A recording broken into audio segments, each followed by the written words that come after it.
자, 그러면 글자 부분에서 간단하게 알아봤습니다. 글자는 정리를 하면 내가 원하는 스토리를 구상을 한다. 분량을 적절하게 나눈다. 손글씨든 활자든 마찬가지로 분량을 적절하게 나누고 나서 종이라든가 한글 타이핑에다가 쓰시면 안 돼요. 적절하게. 네. 정말 쓰시면 되고. 그러면 글자가 나왔으니까 이제 사파를 어떻게 꾸미느냐. 사파라고 하는 거는 우리가 일반적인 미술 시간에 그림하고는 또 좀 더 달라요. 훨씬 더 재미있는 것들을 많이 표현할 수가 있고, 채색을 해도 되고 안 해도 되고, 그림을 그려도 되고, 사진을 붙여도 되고, 뭐 다양하게 적용을 할 수가 있습니다.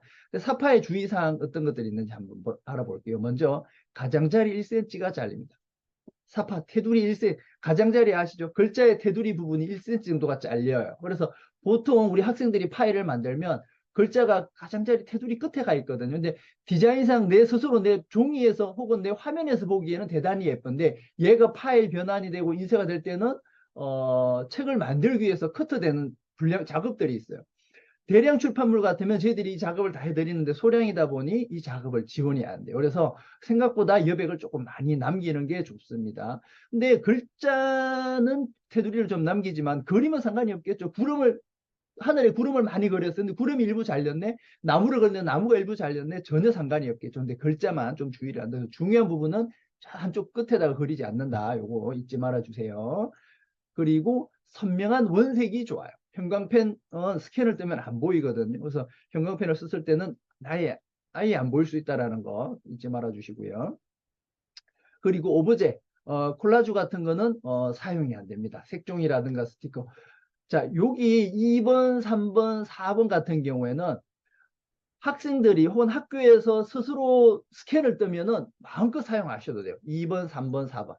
2번, 3번, 4번. 근데 저희 출판부로 스캔을 의뢰할 때 같은 경우에는 이런 것들이 좀 지원이 안 돼요. 왜냐하면 오브제 같은 경우에도 출판부로 왔다는 얘기는 자동으로 스캔을 뜨다 보니 뭔가 스티커라든가 조금이라도 흠집이 있으면 걸려서 작업 진행이 안 됩니다. 그래서 이거 절대 안 되고요. 그리고 채색을 할 때도 매직, 뭐 사인펜, 마카 어떤 액상형이 되겠죠. 이런 거 같은 경우가 훨씬 더 예쁘게 잘 나와요. 근데 크레파스라든가 색연필, 파스텔을 쓰잖아요. 이렇게 되면은 첫 번째 기계가 자동으로 들어가다 보니 이 롤러에 크레파스나 색연필, 파스텔 같은 가루들이 묻어요.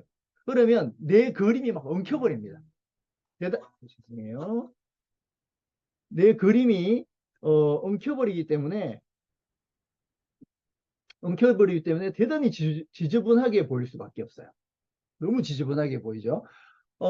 그리고 나뿐만 아니라 내 다음 학생, 내 친구들까지 그림들이 다 엉망이 될 수가 있기 때문에 절대 크레파스나 색연필, 파스텔로 채색하는 것은 불가입니다. 이렇게 했을 때는 저희가 스캔을 작업을 못 해드려요. 다만 절대 못 쓰느냐, 전체 그림에서 간단하게 어느 한 일부가 크레파스나 뭐 색연필, 파스텔이 일부가 조금 들어가는 건 상관이 없는데 전체적으로 채색이 들어가는 것은 불가하다라는 거 잊지 말아 주세요. 간단하게 스케치하는 것 정도는 괜찮아요. 채색 안 한다라면 뭐 전체 화지에 한 10% 이내 정도 사용하는 거는 상관이 없겠네요. 자, 그리고 화지 뒷면에 본인의 이름과 페이지 번호를 적습니다. 여기에 이제 화지가 뭐예요, 선생님이라고 물으면 이런 종이들이 있습니다. 자, 화면을 한번 보여드릴까요? 이렇게 전용 화지들이 있어요. 이런 종이에다를 내 출판물의 규격에 따라서 아마 학교의 선생님들이랑 저희가 협의를 할 겁니다. 그래서 정사각형에다가 그리기도 하고 또 길쭉한 세로형에다가 그림을 그리기도 합니다. 그래서 우리는 어떤 종이에 그릴 건지 협의를 하고 나서 이 전용 화지, 이걸 화지라고 그래요. 이 전용 종이에다가 글과 그림을 그릴 수가 있겠어요. 그래서 뒷면에다가 앞쪽에다가 쪽 번호를 쓰면 안 됩니다. 편집이 다 되고 인쇄가 되면 쪽 번호가 출판부에서 자동으로 기재가 돼요. 그래서 뭐 그 쪽 번호를 썼다라고 해서 절대 인쇄가 안 되는 건 아닌데 되게 생뚱맞게 번호가 두 개 나고 실제 종이책 인쇄에는 O쪽이 됐는데 내 그림에 내가 썼던 쪽은 뭐 2쪽이 되고 이렇게 뭔가 좀 안 맞게 돼서 좀 보기가 좋지 않아요. 그래서 뭐 써도 상관은 없다. 근데 쓰면 뭔가 안 맞다. 이렇게 보시면 좋을 것 같네요. 자, 그리고 보면, 요거는 이제 화지를 썼을 때 이제 이야기고, 요즘에 이제 어떤 디지털 이미지 많이 씁니다. 태블릿이라든가 뭐 탭이라든가 이런 것들 뭐 우리가 이렇게 컴퓨터로 어떤 그래픽으로 해서 그리는 이미지 같은 경우에는 규격을 먼저 꼭 확인하시고 그 안에 설정하는 게 있을 거예요. 규격에다가 우리가 책 규격 그러니까 몇 센치 몇 센치라고 저장을 하면 그쪽에서 알아서 그 프로그램에서 설정이 될 거예요.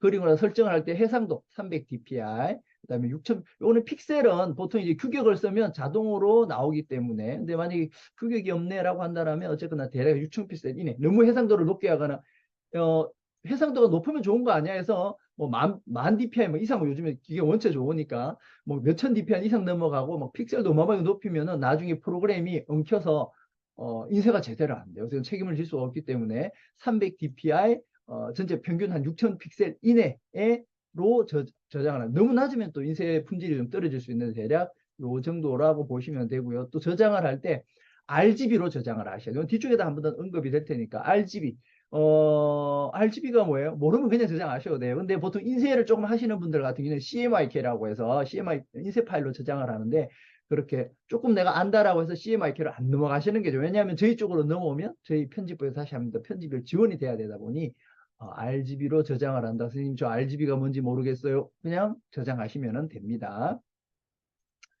자, 이렇게 사파는 이런 어떤 주의사항들과 요 내용들을 좀 체크를 하고 뭐 마음껏 쓰고 꾸미시면 좋을 것 같아요.